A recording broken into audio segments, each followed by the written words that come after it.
Hello everyone and welcome back to another stream from Amman Talks NRL SuperCoach, wrapping up round 9. Pretty busy week, as it always seems to be for NRL SuperCoach, but hopefully you guys can hear me okay. Last time I'm back at the new place as well, but I think last time it seemed that audio was a little bit low, so let me know if it is the case, and if you want me to try to turn up, I can maybe do that on my end. Otherwise, if not, if it's all loud and clear, then welcome, and we'll get straight into everything. Pass score is obviously going to be one of the first questions that people will generally ask in round 9. Hard to get a read this week, so I ended up on 1274, which feels like a decent week. I had some good scores going my way with the likes of Angus Crichton, held on to Terrell May, which really worked out. Captain Nico Hines, so that obviously was really good. But then a few bad things. Sounds low? Okay, let me try to turn it up 1 second. Is that any better? Any better now? Let's see.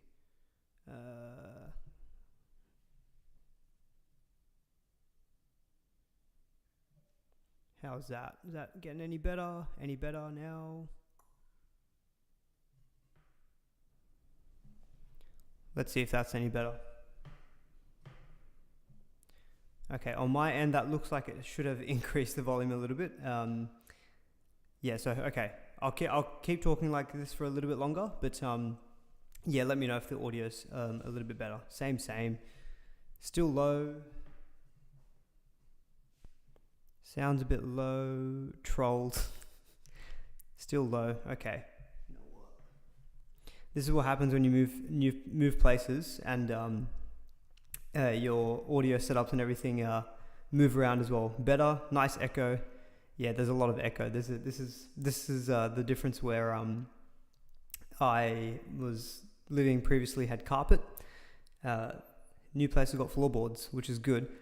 Sounds like I'm in the toilet. No, I'm definitely not in the toilet, guys. I'm in a non-toileted bathroom room. I'm in a normal living room. It's just that there is zero furniture here, and it's only floorboards. So yes, it's a bit echoey. Have I got reverb on? No, it's literally just my room is extremely echoey. So there's nothing really that can stop that. Nowhere near as loud as usual. Yeah, sorry guys. I'll try to fix that as we go. But on my end, it does seem to say that the microphone noise is louder, but I guess that could be echo as well. So maybe what I'll have to do is put some... It's the room. Yeah, it could be the room. Got to get those streamer foam pads for the walls. Yeah, we might have to do that as well if the room is more echoey. But anyway, we'll crack on. Hopefully it's not too distracting. And yeah, we'll go from there. But yeah, in terms of pass scores, looking around the 1250 plus seems to be pretty good. I'm seeing a lot of big scores around 13 plus as well, because I know people who got in the Sarko this week. Ruben Garrick both scored very well. If you held on to Terrell May, Angus Crichton, Captain Nico Hines, you probably likely had a good week. But obviously I traded out. I traded out Turbo in the end, got Trey Fuller, who was disappointing in the end with what he got. Very quiet in general. Turbo obviously ended up pretty well with like a 90 plus point. And then we had the decision of Asako or Karaz. We had Asako in our team, honestly, for so long. And then it was Saturday morning and just, me, overthinking. For me, Asako was in first because it was like, he's the goal kicker. Yes, he's a bit more expensive, but like, if I wanted one for the rest of the season, I'd say Asako. So I had Asako, and then just Saturday morning, I was thinking about it. And I reckon this is a thing of, I wanted more players in that first Bulldogs game. And I wanted that West Tigers matchup. I was like, Karaz, 2 scores off the wing, 73, 101. Asako benefited from some junk points last week. I know he's not goal kicking, but he is 50k cheaper. I just started building up all of these narratives in my head where I got to about 1:32 o'clock on Saturday and I was like, yep, I think I'm going to go to Karaz over Asako. And again, I've had this issue in the earlier weeks of the season where I don't stick with my initial gut instinct or my initial decision. My initial decision was just get Asako in. If I'd done that, I would have been 100 points better off, and it would have been on like 1374 pre-final updates, which would have been a really good score this week and probably pretty good green arrows. 1274 still, I think, is going to be fine, but I don't think it's going to be quite the same level of a big green arrow that I would have hoped for. But yeah, that was the issue, I guess, having going Karaz over Asako in the end. And then Karaz looked like he had some right medial knee issue, but I think that also seems to be minor. But yeah, look, like I went really deep into the analysis. Like I looked at the Dolphins try scoring analysis so far this season, and there was so much more heavily geared towards the left-hand side. I thought maybe Herbie Farnworth coming back might also hamper Osako longer term. So I thought maybe he's going to be a guy who will average 70, not 77 like he did last year. And maybe Carraz, his 2 scores on the wing, 73-101. Maybe that's more likely his scores compared to the 66 average he's got all season. So I built up all these narratives in my head, and obviously this week it really hasn't worked out. And yeah, now Carraz is going into Penrith next week, and Osako I think has got Manly.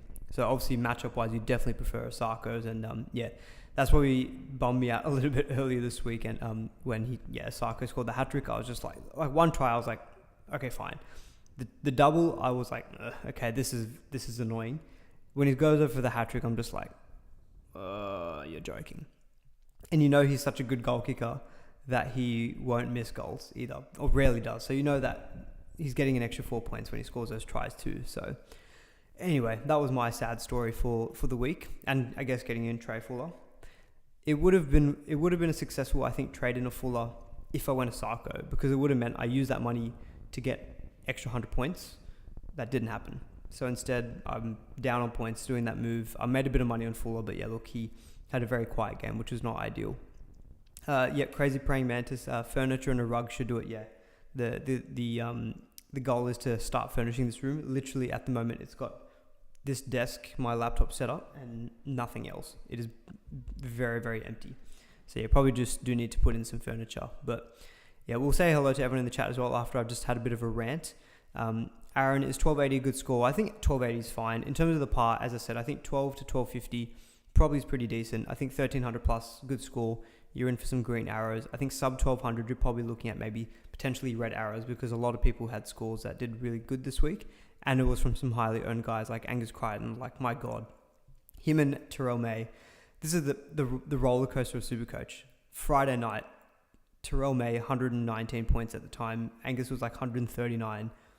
And I was just in heaven. I was like, you beauty. Because I know a lot of people did sell Terrell May, but when JWH was ruled out, I figured I'm just going to hold him.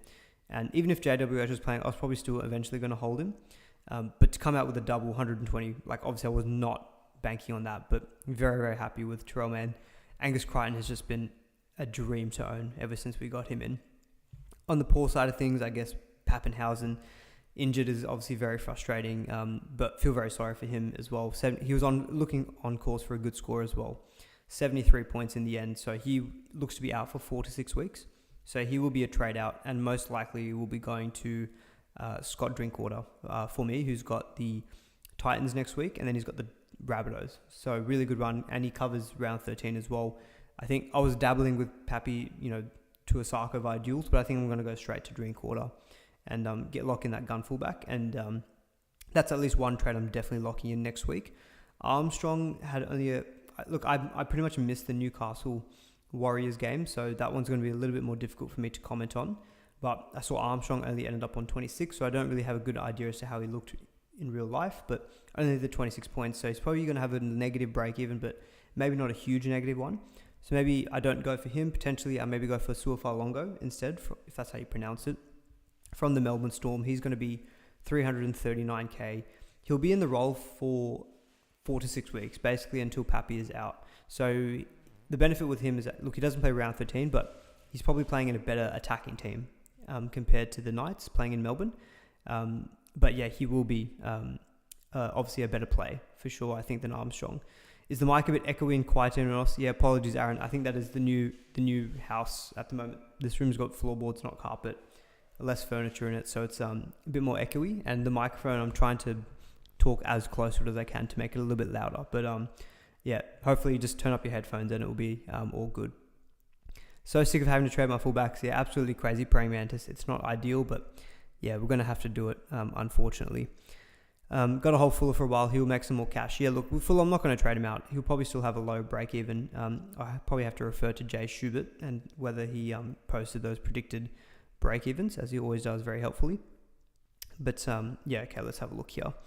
So he had Fuller, he's still got Fuller for a negative 27 break even and making 128k. So we definitely hold it while he's still making money. Isako, 87.5k increase in cash and a negative 19 break even. Yeah, he feels like it's going to be this week to get him. Otherwise, he's going to be north of 800k again, and will be very difficult to buy at that time. Warren Coates, the gods have been good, 1351. That's a really good score this week. Congrats on that. Can the Dogs beat Panthers away if Cleary's back? I don't think I'm going to give them. I'm not going to tip them. Did I see the Fafita news? I did. That is extremely scary, as you said. Can you imagine Dave Fafita at Penrith? Like, that's a cheat code, surely. Big chance Meany goes to fullback. I've heard a couple of people say this. I don't think so, because I read a screenshot earlier today that suggested that Fa'alongo is going to be the one to play fullback and Meany will stay at centre. But could be wrong, but like that's what seems to be the initial chat, is that Fa'alongo is going to be playing fullback, not Nick Meany. Scored 1250, ranked 1300s, hoping only going down a bit. Yeah, look, 1250 is a perfectly fine score. I don't think it's like groundbreaking, but like I don't think you're going to be expecting big red arrows with a score like that. But yeah, I guess on that Panthers point around Fafita to the Panthers, I guess the only big talking points out of this is that Dylan Edwards cannot be stopped. 111 points. The man honestly just keeps getting it done.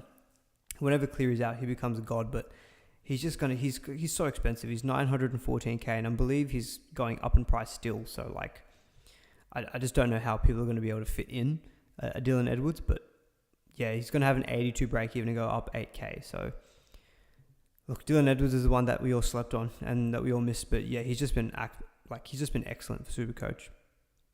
Fa'alongo's out next week. Has that been confirmed? So there was some chat that he also copped a head knock, but from what I've seen is that he could still be a chance. So, I mean, if he's out, then yeah, Nick Meany is probably likely going to be playing at fullback. But until then, it does seem to be that it's going to be Fa'alongo. But yeah, obviously we'll have to wait and see on what in the injury outlook news is.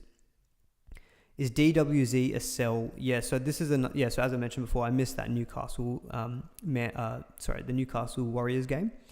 But yeah, that one, from what I've read and what I've seen, is he didn't really get much ball at all. And he's not a high base winger, like only the 19 points. That is frustrating. Just going to quickly refer back to Jay Schubert. It's actually a deal breaker having him produce his stuff for us on a Sunday. So yeah, he's got Dallin with a 69k loss in price and 123 break even.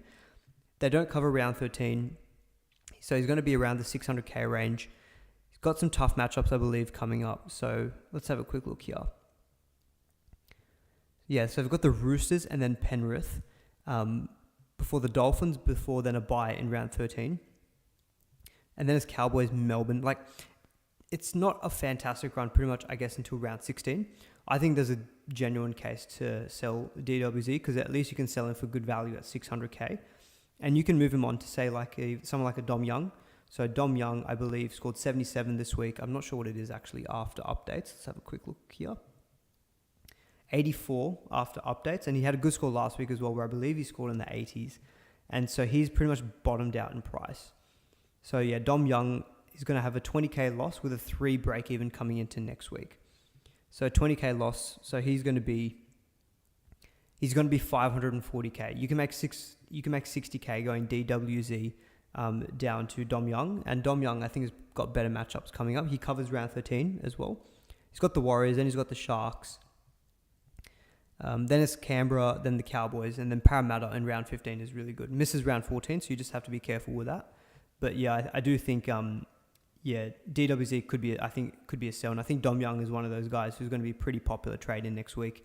Going to be bottomed out in price, and people looking to upgrade, even like a Taylor May, for example. Dom Young, I think, is a great target. Brendan, $10. Thank you very much for that.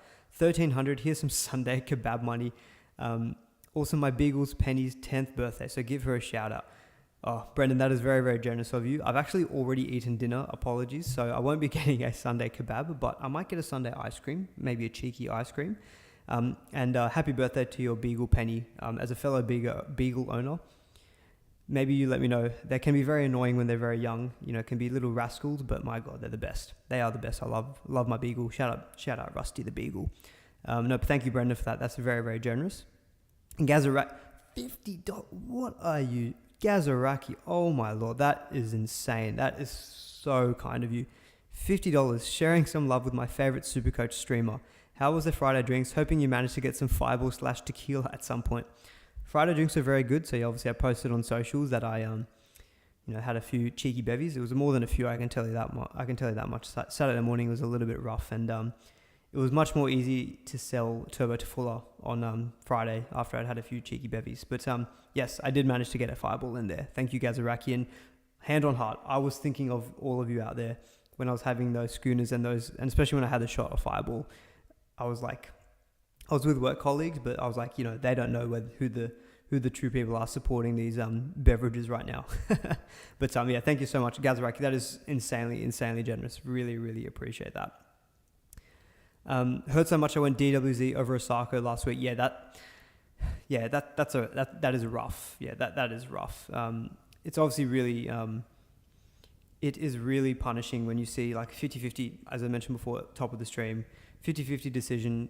I thought it was like, I don't think you mind. I mean, obviously you always want to be correct if you can, but look, if Osaka went like 80 and Karaz goes 48, I'm like, look, you know what, fine. I could have gained another 30 points, but is what it is.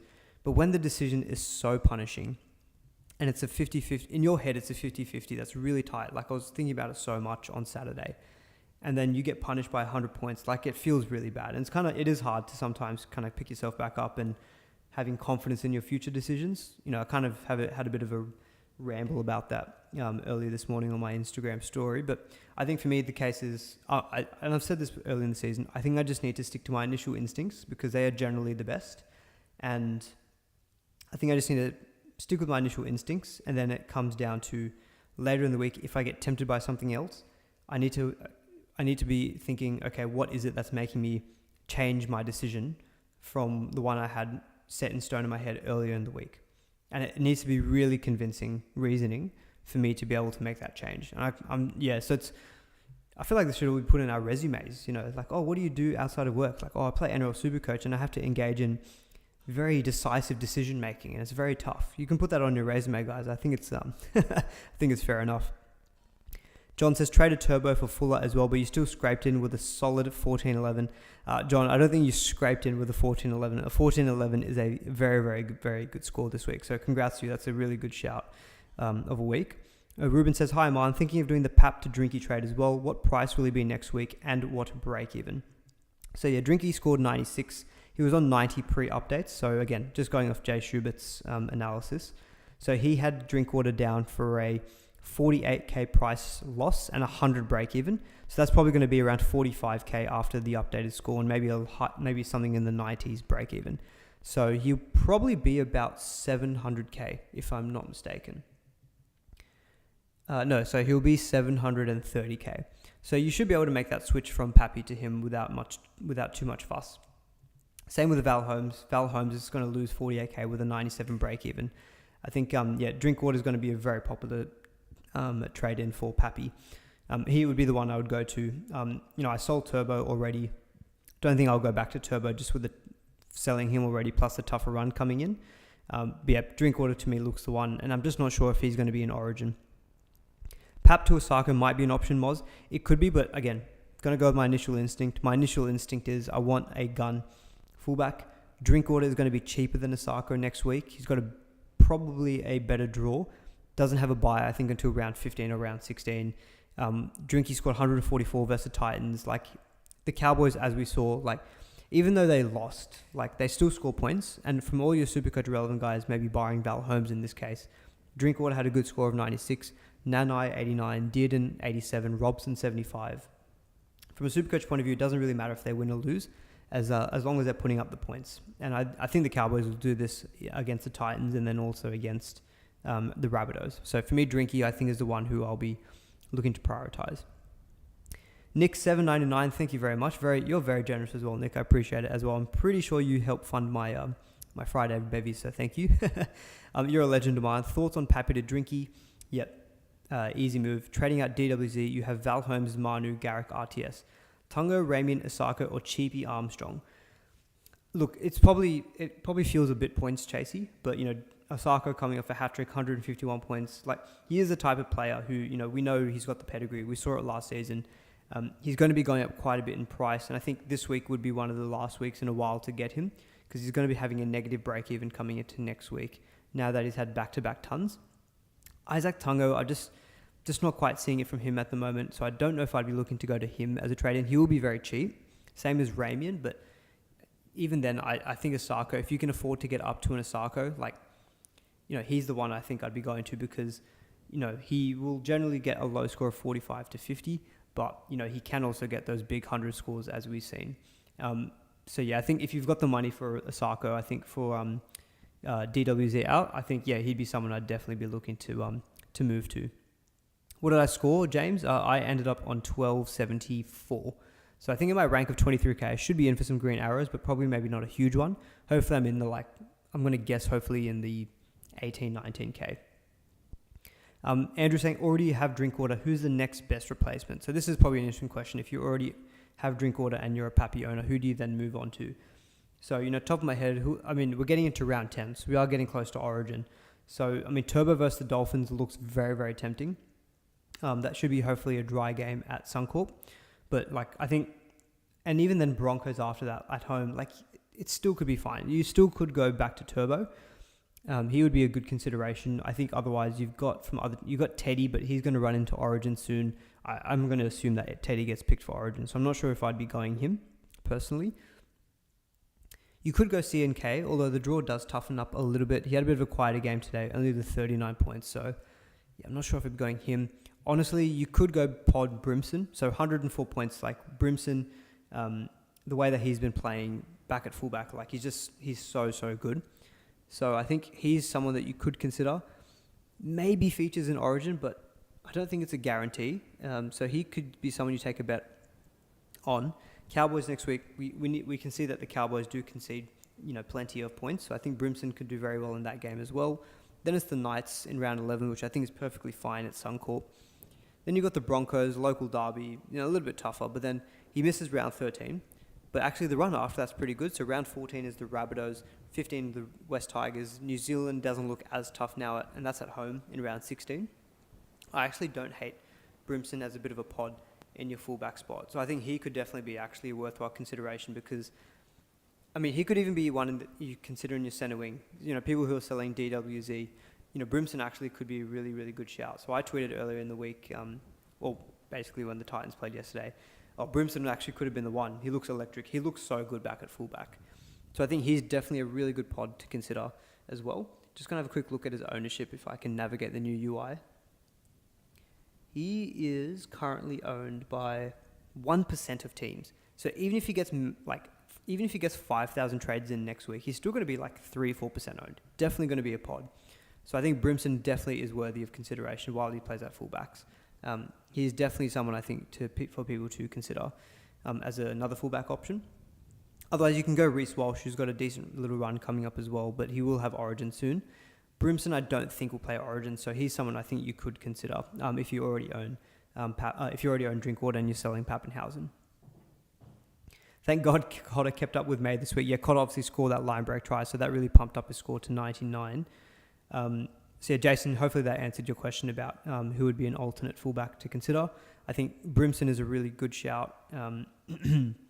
If Meaney's playing at fullback and not Fa'alongo, you could also maybe consider going Nick Meaney as a bit of a pod. Brimson, Origin, I'm just not 100% sure if he's going to be in there.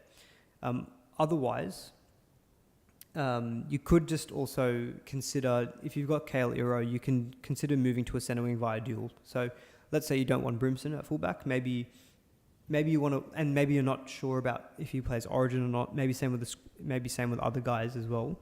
You could also just easily go Pappy to a gun centre wing and switch Kale Iro down to your fullback spot, and then you can have a pick of maybe Pappy to an Asako, Pappy to Dom Young. You could still go Pappy to Brimson as well. So that's definitely something that you can consider.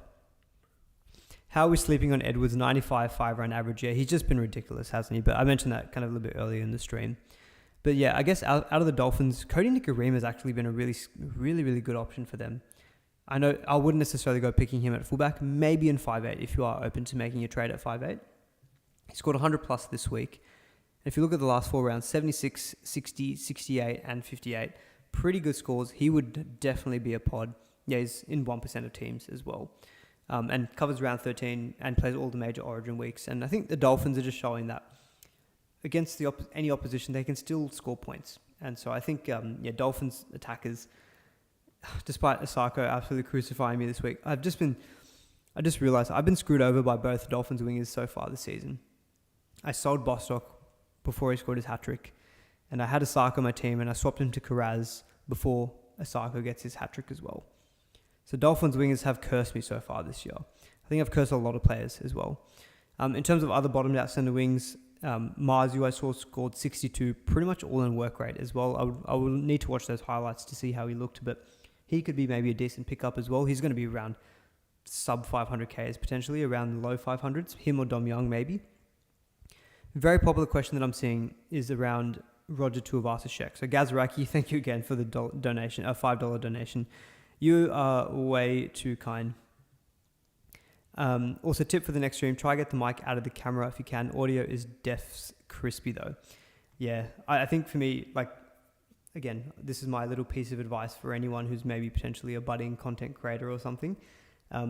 What I learned early on is that people, I think, will care more about good audio than good video, because I could be blank. You might not be able to see my face, but you still might be able to hear it. And if you can hear it perfectly fine, you can still sit through it and watch it. If you are, let me actually just move it a little bit. If I looked perfect, but then you guys could not hear me at all, really, are you likely to stick around and watch it? Probably not.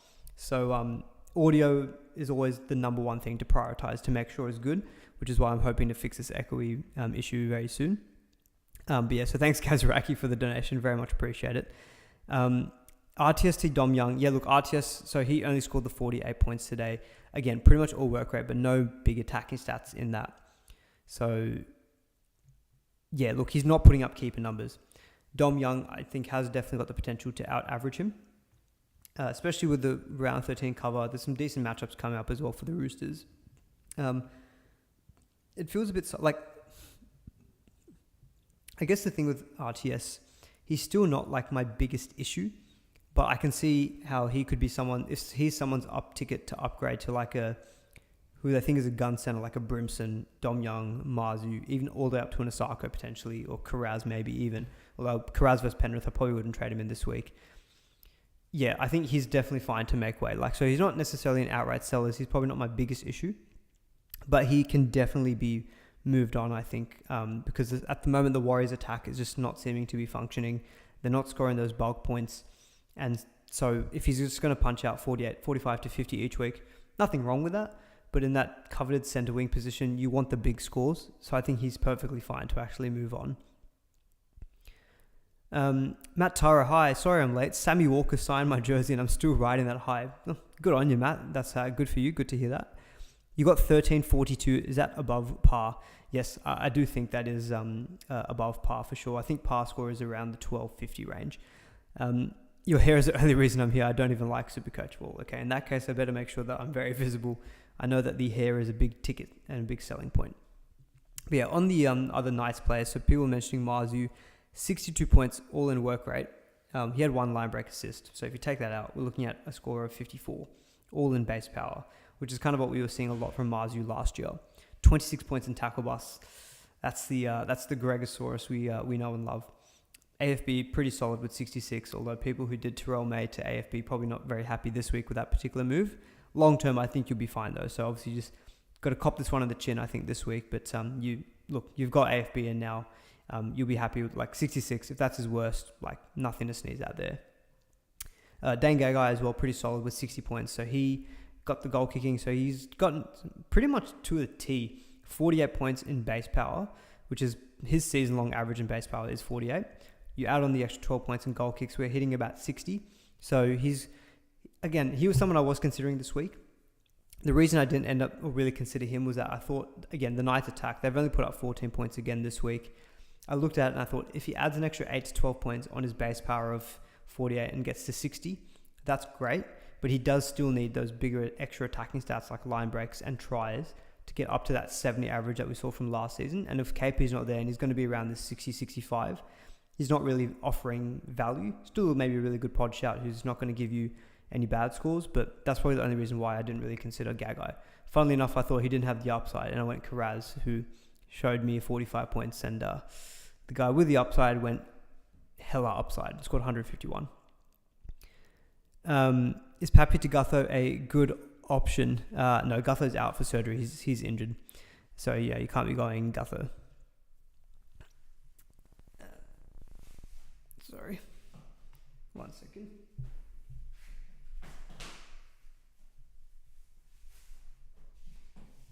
Sorry, I just had to readjust my slides. My slides is in the ones on my feet. Lucas saying, should I get rid of RTS or Savage for either Osako, Holmes, or Young? Yeah, Holmes versus Osako. That's actually an interesting discussion, because Holmes has got Origin coming up soon. Osako doesn't. Holmes will be cheaper. Coming up against the Titans and then the Rabbitohs. Part of me still thinks maybe you go Val. He was a little bit quiet. He obviously missed that pretty crucial goal kick as well. But look, in the end, like, he scored 59 points, and if that's his lowest, you'll take that. But yes, I think with Origin coming up soon, would I go with? I think maybe if you want to just get one, maybe you just get Osako because he's going to have a negative break even, and then maybe during the Origin period or post Origin, maybe you can get Val. But I still think Val is a really good get this week because he will be pretty much bottoming out as well. He's going to be around 720k, so you're going to get him at a good price. So I think you're going to get him cheaper than Osako, put it that way. Just joined, hang in there. Heard you went Karaz instead of Garrick or Munster. I did get Garrick, so I did do Ethan Strange to Garrick. So I did get Garrick. I'm very happy with his score. 102 points. We'll take that very much. Thank you very much. But we won't take the Turbo 92. Look, when Turbo was on 75 at halftime, I was thinking, you melon, why have you traded out Turbo to Trey Fuller? But in the end, after that halftime score, for him to end up on 92, I'll take it. I'll cop it. But 38 points. I'll take. 38 points. I would have hoped for like at least 50 from Trey Fuller, but is what it is. But I did get in Garrick. I'm happy to stick with now for the rest of the season. Isaac Tungo to Dom Young. Yeah, look, Tungo is not really showing it too much at the moment, so I think I'd be happy to move him on. And because he got Sinbin, obviously, he got a very, very late try at the end, which boosted his score up to, I think, around 29-30. 29 points he ended up on, and that did include a try. So, he's just not getting it done. Dom Young, though, I think is, at the moment, looking a much better prospect. So I think I would be okay recommending that move. Sorry, R2 Rusty. Sorry about this. Not a man telling me to last stream to play Isaiah Katoa over Terrell May, last reserve this week. Sorry about that. Sorry. I just saw he scored 26 points and Terrell May's 120. Look, I wouldn't hold it against you if you never took my advice again after a call like that. Apologies. But Terrell May getting a double. Who saw that coming? Who saw Terrell May getting 120 points? Absolutely ridiculous. But yeah, Mildura sums it up here. May, 16,000 traded out and scoring 120 points is SuperCoach heritage. Absolutely heritage. May was streaming on Twitch and I mentioned his huge SuperCoach score and he said he thought everyone traded him out. Which May? Is this Taylor May or Terrell? Or both of them? We should have seen it coming though. First week of May, yesterday was the 4th of May. May the 4th be with you, may the 4th be with you, blah, blah, blah. And both Taylor May and Terrell May both scored tries this week.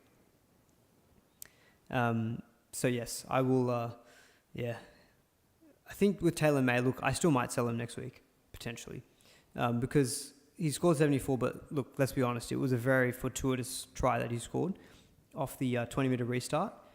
Jerome Luai is just absolutely killing him. He is so frustrating to watch as a Taylor May owner. Every single time he gets the ball, he just cuts back in on his right-hand side, and it's just can you not please? Can you please not do that? Can you at least pass it to your outside man every now and then? And when he did, Taylor May actually broke through and almost looked like scoring. Shock horror. Give it to your outside man and they might be able to do something with it. Tyrone May also scored in the Super League. Oh, that's hilarious. That's all the May brothers got on the action. Sean saying, could you turn the mic up a bit more for us people that are hard of hearing? The normal hearing people can always turn it down. Yeah, okay, let's Good point. Good consideration. Hopefully that's a bit better now. Okay.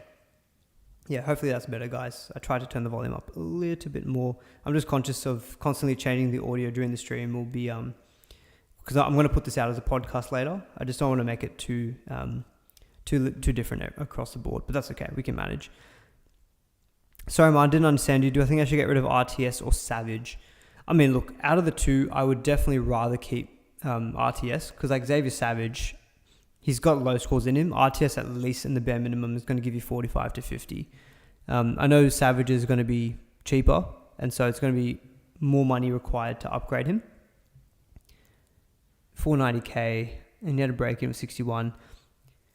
Yeah, I mean, out of the two, I would rather keep RTS than Xavier Savage. So I think if you can make your trades work and sell Savage, yeah, he'd be the one who I think I'd be moving on. Thoughts on Morgan Smithies?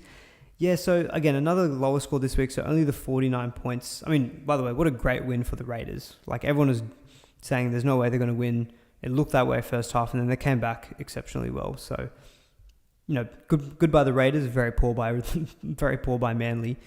I mean, Smithies is still playing good minutes, 72 minutes, but yeah, only the 43, 49 points. He's, not quite getting those big 60, 65 point scores that we were seeing a little bit earlier in the season. So I think, he's probably one who I would also be happy to move on and upgrade. Like, I mean, we haven't even talked about Dave Fafita yet, but like, no attacking stats, and he still ends up on 84 just because he breaks every second tackle that he gets when he takes a run. So he's just a machine. Taylor Yam is an upgrade to Dom Young for me.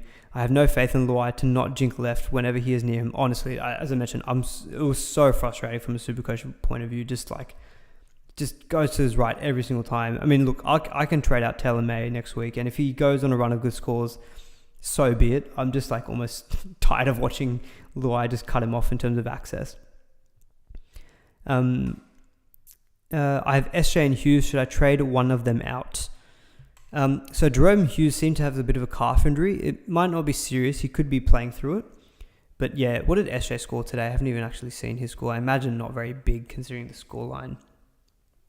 Yeah, only the 44 points. I think SJ could be, like, the Storm still have a pretty decent run coming up. I think SJ, the run comes up a little bit tougher. He's got Roosters and then Penrith. I'd be happy to trade out SJ, even to Nico Hines. I think we're just seeing again, like, look, the Dragons weren't terrible today. But Hines still ends up on 95 points. You know, he's probably going to very likely update to over 100 points. I think the way that Hines is going, he's just probably at the moment the best halfback to own, because without Braden Trindle, he's so ball dominant. Like, you know, again, 2 try assists today. Just, again, the accumulation. Plenty of tackles, couple of tackle busts, a line break, 2 line break assists, a few runs here and there. Like, yeah, I think Hines is the one I'd be trying to go to. How many boosts have you used? What about others? So I did boost this week. So I've used 4. So I've only got the 1 boost left. And I was thinking even this weekend, like, I was a bit on tilt with Karaz. I could just go Karaz out again, but I think if Karaz is named, I keep him. So I think this week I might not have to boost. Pappy to Drinkwater, I think, is one trade that I will lock in. Other move, I could maybe go Armstrong via Talon May. Or maybe if I've got enough money, I can maybe go Talon May to a gun center wing as well. So those are potentially my trades, or I just do Pappy to Drinkwater and maybe save another trade.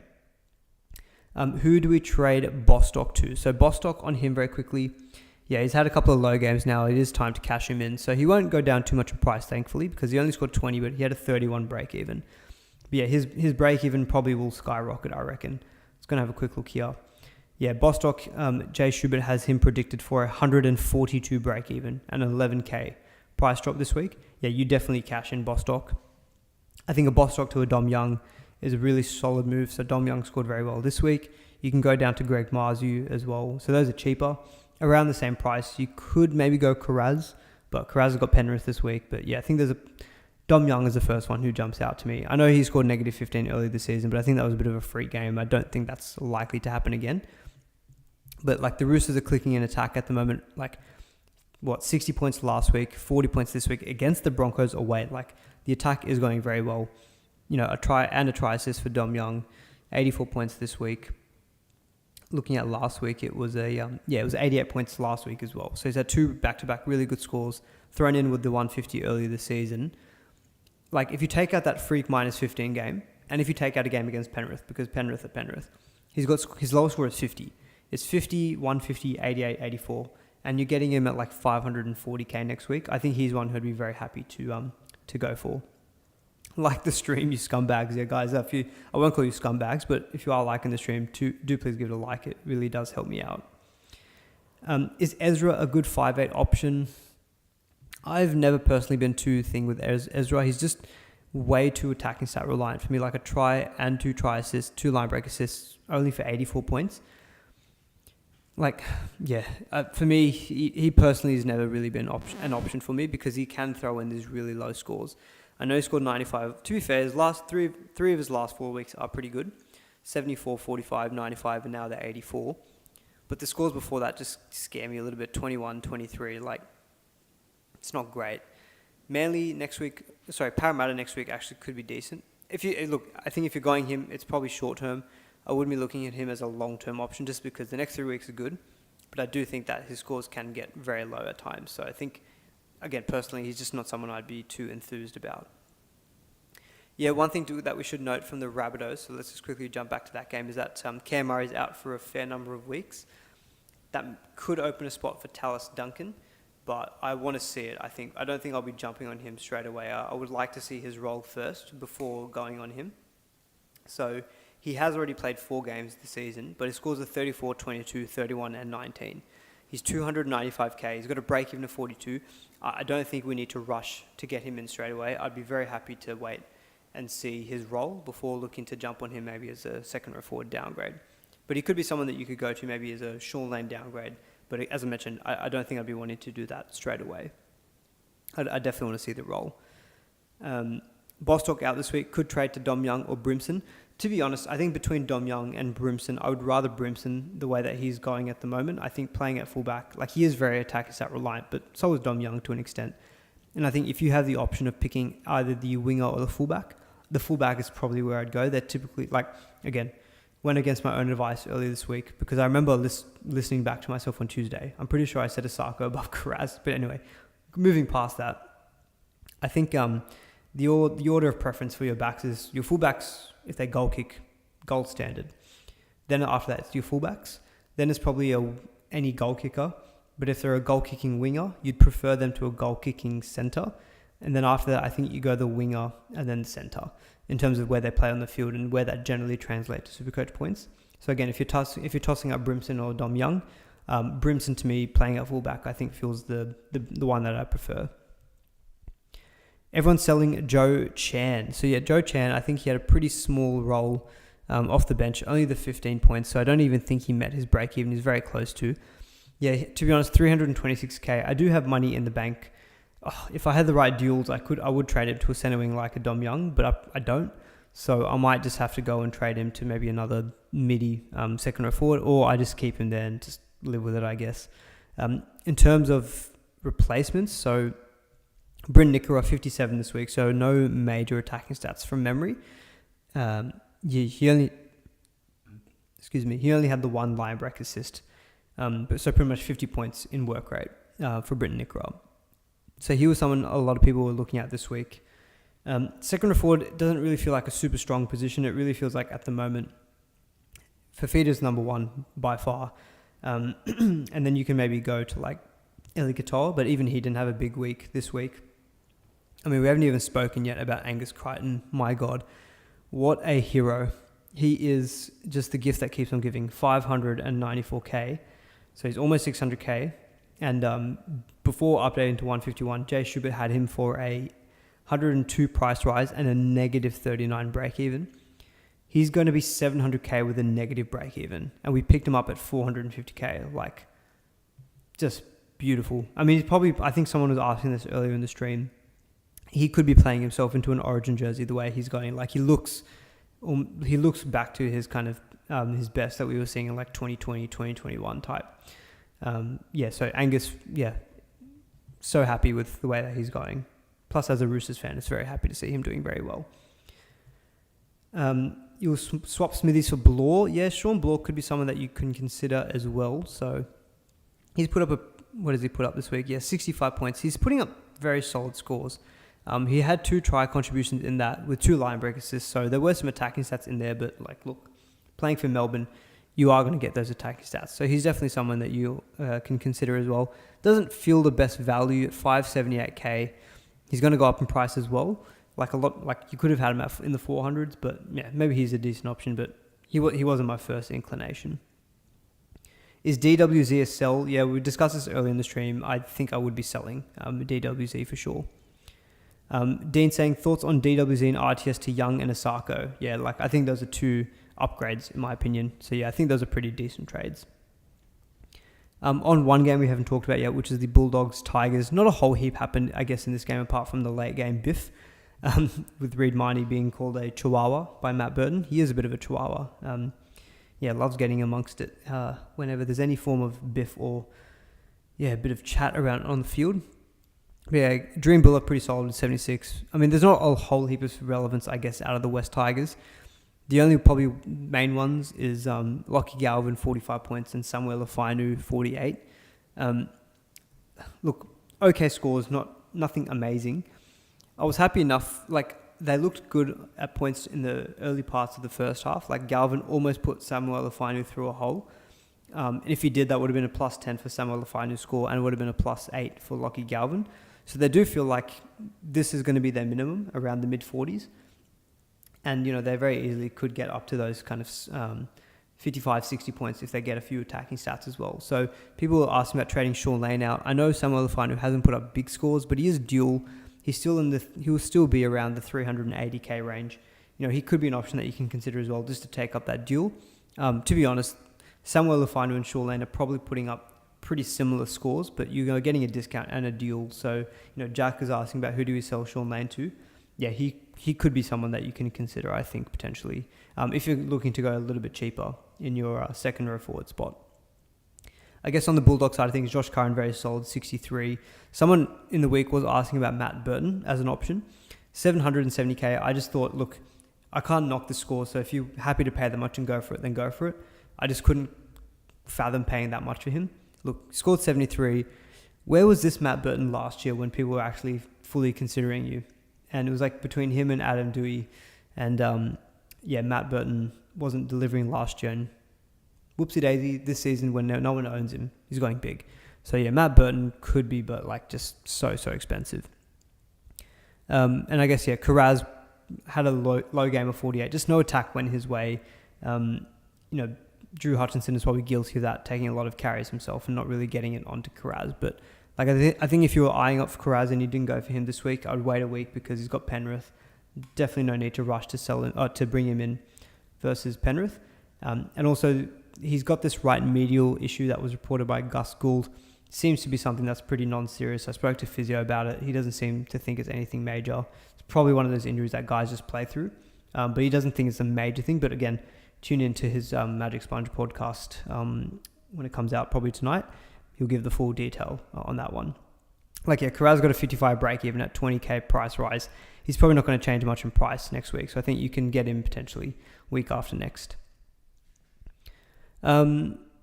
I guess the things to talk about from this game. So no Api Coruscant. So at least people who, if they had Coruscant, I think I'd still try to hold because he was very close to a good score last week. And if they'd given him the week off, you'd hope that he's then right to go from a health point of view. Shannon's asking, have Lussick and Appy at hooker, 800k in the bank, are they a must sell? Wanting 2-gun centers to go with Ruben and Holmes. I mean, look, if there's a place that you want to spend the money, centre wing is definitely where I'd rather spend the money than hooker. But, Reece Robson did have a good score this week, although I've got a feeling that he's going to play Origin.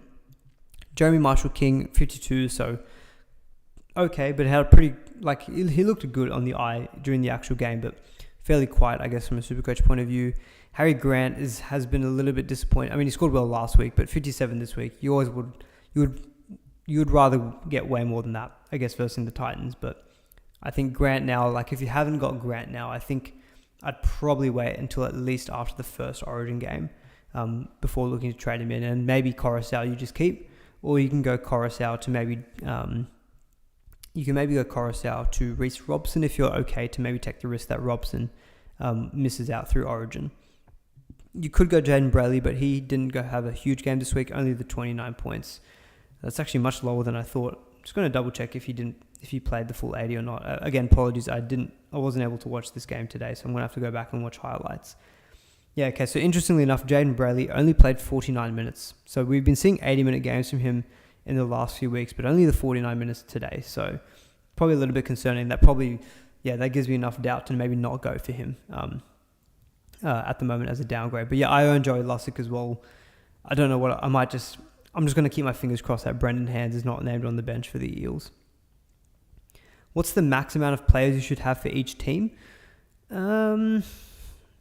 There's no hard and fast rule. I'd probably think around 5 to 6 max, because as long as you can navigate buys, then it's okay. But when you're talking 5 or 6, then you're starting to get up to about, of your 25-man squad, 1/5. 5 players is 1/5. As soon as 1/5 of your team is being comprised of players from only the one team, whenever they have a buy, you're really going to be tested in terms of the depth. So I think that's probably what I'd be guessing. But again, purely just an educated guess. Is Harry Grant a sell? Look, I own him. I don't think I'll be selling. I've got him in place now. I think I would have to expect that by the end of the season, he's going to be the one that you want. So I think I'm just not going to waste any trades there. Hooker's not exactly the strongest position at the moment. So I think I'll probably just keep Harry Grant. I don't think I'll necessarily look to sell him. As long as you've got a decent backup for the Origin weeks, like if Joey Lussick can get me say 40 to 45 points in a bye week, that might just be good enough. Or you get Jeremy Marshall-King. If you are happy to spend up, then Jeremy Marshall-King will perfectly cover Harry Grant because of the fact that he plays round 13, 16 and 19. It's just a lot of money to be paying in your hooker spot. That's the only issue. Like 625k, he's going to be around the same price next week as well. Just that feels like a lot of money to be paying if you have him and Harry Grant. I'd rather have that money in my center wing, for example. Any other games we haven't really talked about? Broncos Roosters we've talked a little bit about. I guess Reece Walsh was a little bit quiet in this game. Supercoach point of view, 51 points. I guess the other big thing with the Broncos is obviously Adam Reynolds' injury. So he's going to be out for 12 to 14 weeks. So Ezra Mam may have a step up in role. Someone was asking earlier about him as a potential option. But the problem is that I think the Broncos as a whole without him, without Adam Reynolds that is, are going to be a bit of a weaker team. The only upside, I guess, for people maybe wanting to consider Reece Walsh pre-Origin, he'll get the goal kicking back. So that's obviously a plus. And then he's versing the Eels and then Manly and then the Titans. People who I think are selling Pappy and then already own Drinkwater. I was throwing up AJ Brimson. I think I would rather actually, now looking at this draw and looking at the fact that Walsh is goal kicking, I think I'd rather just go Reece Walsh instead. And I'd take him for 3 weeks because Parramatta concedes so many points. Manly can have conceded the most points to opposition fullbacks so far this season. And then it's the Titans before he misses round 13. In round 13, then you can make a swap to anyone. In round 13, you could make a swap to any other fullback who plays that week. Otherwise, you just hold him for that week. Because I think the next 3 weeks actually do look quite tempting for a Reece Walsh who's goal kicking. So he's actually probably my number one if you already own Drinkwater and you're selling Pappy. But if you don't own Drinkwater, I think Drinkwater's the one I'd be looking to first. King Manu's been killing it at centre since I bought him. Yeah, the only reason I just didn't consider Manu this week was just he's so expensive. He's like 800k. You can get Dom Young for 30k cheaper. And Manu has been putting up better scores than him. But yeah, Dom Young is obviously way, way cheaper, which is obviously a big plus. Lockie Galvin and Marn talk to us. I think I'll be just keeping Galvin for the time being. He's putting up 45 in a down game. He's still passing the eye test to me as well. With 5A being the position that it currently is, not very strong, I think I'm happy to just have Galvin there for the time being. Hey man, is Zay Papali'i to Fafita a good trade? Yeah, look, I think yes, because Fafita is that much better than every other second row forward. I think that's a fair enough upgrade. Fafita put up 84 points on Saturday with no major attacking stats. We're looking at 84 points where he got 26 points in tackle busts, 12 points in offloads, 25 tackles. Just ridiculous. Just ridiculous numbers from Fafita. So I think anyone who's gone Fafita, you'll be happy. You'll get round 10, round 11, round 12. So you get 3 weeks, misses 13. Then you'll probably get 14 and 15. So you'll get 5 of the next 6 weeks. But then round 16 is where it gets tough because he'll miss round 16, 17 and 19. So I think he's still like, he plays 5 of the next 6 from round 10 onwards. So I still think that's worth a trade in if you are looking to bolster up your second row forward. I think we've pretty much touched on most of the games. I haven't gone into them in full detail, but we've tried to cover off, I guess, a lot of your talking points. So I think what we'll do is, we're almost at 7:30 as well. What I'll do is I'll quickly go through what I'm thinking for trades next week, which is probably going to be Pappy to Drinkwater. I've got a lot of money in the bank, so I can do like a Taylor May or an RTS to a gun center wing as well. I could even go to a Sarko if I wanted, but I'm conscious of, I did trade in Trey Fuller. He's going to go up to about 340k. If he gets up to say 450, 500k, I'm going to need money in the bank to eventually upgrade him to another fullback. So I don't want to spend all of my 344k. If I can keep around 200k in the bank, that should be enough for me. So I'm just going to, assuming I've got 144k in the bank, Pappy to Drinkwater, and then maybe I go Taylor May to like a Dom Young. That might be something I do. And then or maybe I go RTS to Dom Young potentially. Because Taylor May scored well this week, but he did benefit a lot from that junk try that he got from the 20-meter restart. Apart from that, though, like, he was not going to get any big points, I think, in that game. I think that potentially could be my 2 trades, or I just do the 1 trade of Pappy to Drinkwater and then hold. Because I am getting Dillbags, Sean Lane back next week, which will help with my depth. Next week, the Raiders are on the bye, but I don't have any Raiders players anymore, so my depth is a little bit better for next week. We'll take a few of your questions to round it out. We will be back on Tuesday as well, so do give the stream a like as well as we wrap up here. No Caesar. Galvin want to get... Oop, I almost hit my microphone. That's another thing. Aiden Caesar's supposed to be out for like 4 to 5 games because of this suspension, which seems pretty harsh. But Lockie Galvin will get most of the ball, but doesn't give me great hope for him. So he scored 45 points and he had a break even of 37. I feel like he's just going to be hovering around this price of the 400k range.